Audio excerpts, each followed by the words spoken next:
I'm Tad Flaky, I'm Lilibet Flaky. and this is Pointless Global News.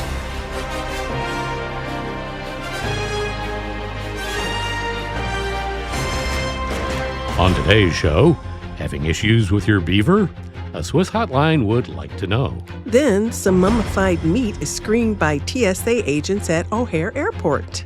Next, would you believe some buff bears broke into a Colorado gym? They enjoyed a protein shake and some powerlifting too. That story's coming up later.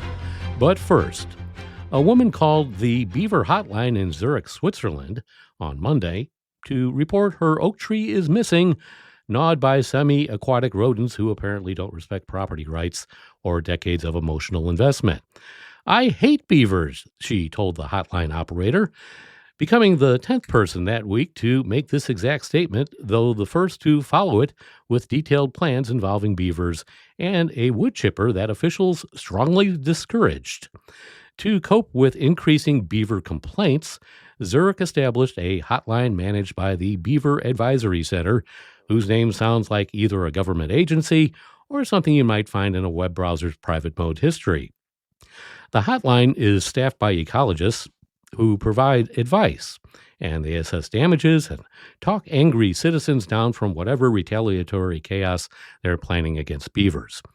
The oak tree woman was advised to wrap wire around the base of her remaining trees to stop the rodents chewing, a technique Swiss forestry experts borrowed from hardware stores and possibly their own unusually spicy relationships. Switzerland is experiencing what biologists call a beaver boom, which is disappointingly not what I thought I read at first. The population jumped from 1,600 in 2008 to 4,900 in 2022, with numbers believed to have increased since then, possibly because beavers haven't checked Swiss real estate prices or learned about mortgages. What distinguishes Switzerland's approach is the degree to which citizens accept living alongside them. No beaver has been legally killed since the species was reintroduced in 1956, making them possibly the only immigrant population in European history to enjoy such successful legal protection.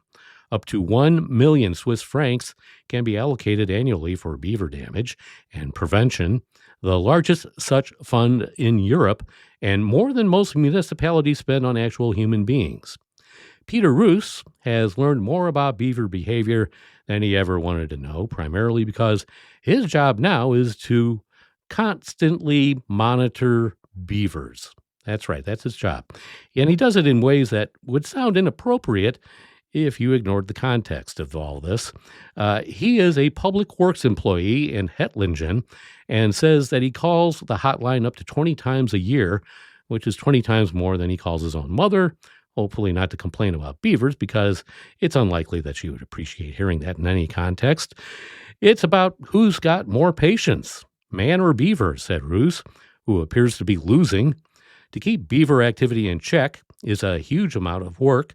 He added a statement that could either describe his wildlife management or his marriage. 2 years ago, beavers moved into the stream running through Uwiesen. After extensive burrowing, sinkholes appeared in the road. The damage was averted by the construction of a netted beaver boundary, which cost 8,000 Swiss francs. Officials described the barrier as moderately effective. However, locals admit the beavers are doing free river restoration work on 1,300 miles of Swiss waterways that they've colonized. Beavers have transformed the Marthalin, I think it's how you pronounce it. The Marthalin wetland has been transformed into 10 acres of forest, supporting 6 times more species and 60 times greater abundance of aquatic life than comparable rivers without beaver activity. Black woodpeckers and tawny owls now populate the swampy forests created by beaver engineering. The beavers continue working, unbothered by permits, budgets, or human concepts of property ownership, which is probably what makes them so effective at restoration and also so expensive to live with. Darn those pesky beavers. Sounds like the Swiss have got them in check. Yeah, and it was a monumental task of getting through that without laughing hysterically, but I made it. You did, and I'm proud of you, I Tad. tried. U.S. Customs and Border Protection, CBP, said in December 18th X post that the traveler from Congo brought in 11 pounds of beans that were infested with pests and 17 pounds of mysterious plants. However, perhaps the most startling discovery was the 4 pounds of non-human primate meat. CBP noted the passenger believed the food they were bringing in was fine. Border Protection noted bluntly, it was not. Photos of the banned and confiscated items found in the luggage were shared in CBP's post, including several mummified small primates. Ex-users were shocked by the findings, with one person asking, "Meat? That looks like a charred mummy." Others mused, "Imagine the smell." Some likened it to witchcraft, while others compared it to monkey brains from the 1984 movie Indiana Jones and the Temple of Doom. However, one user took to the CBP post comments, said that this is a common way Africans process bushmeat. They added, "I've tried it before. Monkey tastes like dark meat, and of course like chicken." The worst bushmeat I've had was porcupine because the cartilage of where the spines meet the skin is a gross texture and very gamey meat. They further explained, this is how Congo people preserve without refrigerating. Heavily salt the carcass and smoke it over a fire for a few days. The officials with the Chicago field office confirmed that all the items are prohibited and that the passengers' goods were seized and destroyed. Well, Tad, there's nothing I like better than a TV show about airports and airport security and all the things that people try and sneak in and all the things that are confiscated. You're especially fond of when they find chicken feet. Chicken feet? These are chicken feet. What are you doing with chicken feet?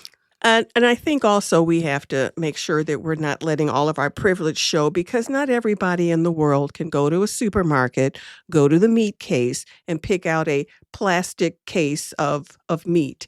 There are people in the world that have to hunt for meat and food and preserve it, and who don't have sub-zero refrigerators to put things in. So we really have to be careful that we're not acting too privileged. You do what you have to do, Yep. Well, finally, bears, there's just nothing more adorable, right? They're always settling in for a good night's rest after some tea, or attempting to have a picnic, or hanging out with a pig and wandering around without pants on. They're just so cute. Well, that's when they're not being terrifying and mauling people to death like it's no big deal, which, is what they do because it's nature. There's got to be a middle ground, you would think, and perhaps the time between when they're selling Charmin toilet paper on TV and a murderous cocaine rampage. That middle ground may have existed in Aspen, Colorado, where a pair of bears recently broke into a gym and helped themselves to some supplements. Earlier this week, Ajax Fitness had some after-hours visitors who must have really wanted to feel the burn. 2 black bears gained access to the gym after one of them pulled open the door and gained entry. Once inside, they not only got into some powerlifting, but also decided to get super jacked up by drinking some protein shakes. They also had some protein powder, and one of them came back for more. In fact, owner David Mills estimates that the duo ingested between $400 and $500 worth of the stuff. Mills promptly told Colorado Parks and Wildlife, who essentially shrugged their shoulders and said, duh. Given that bears are getting set to hibernate for the winter, of course, they're on the hunt to put on as many pounds as possible, so sightings might be more common. Bears, that is, need between 20,000 and 24,000 calories daily to be ready for winter, just slightly more than I need. Those two now have the advantage over the rest of the Aspen bears, which may be far less jacked up and probably getting pushed into lockers by bodybuilding Bruins. The bears will likely not be returning to Ajax Fitness for thirds. That's because Colorado Parks and Wildlife has installed an electric bear doormat at the gym to keep them from returning. We were shocked to find out that these things actually existed, but not as shocked as the bears will be when they try to return. They'll be feeling the burn, all right. The only issues with the electric mat might be that the two are so roided out from the protein shakes, the jolt will just irritate them and make them even more determined to get in. Or maybe they'll be so embarrassed when their buddies see the video of them getting shocked, and they'll vow revenge after seeing that on social media. Either way, now you know that you can buy an electric doormat for unwanted visitors. Well, Ted, I always tell you that you're my bear, sometimes my teddy bear, sometimes my grizzly bear. Yeah. And I always refer to bears doing these wild things as your relatives being out of control. Just another example of bears Yeah. acting up. Bears being bears. That's right. That's the way they are. You can't change them. You can only hope to get along with them, which very seldom happens. And that's a wrap for 2025. Thank God. And for another Pointless Global News, be sure to follow us wherever you get your podcasts. I'm Tad Flaky. I'm Lilibet Flaky. Have yourselves a happy new year. And as always, stay pointless,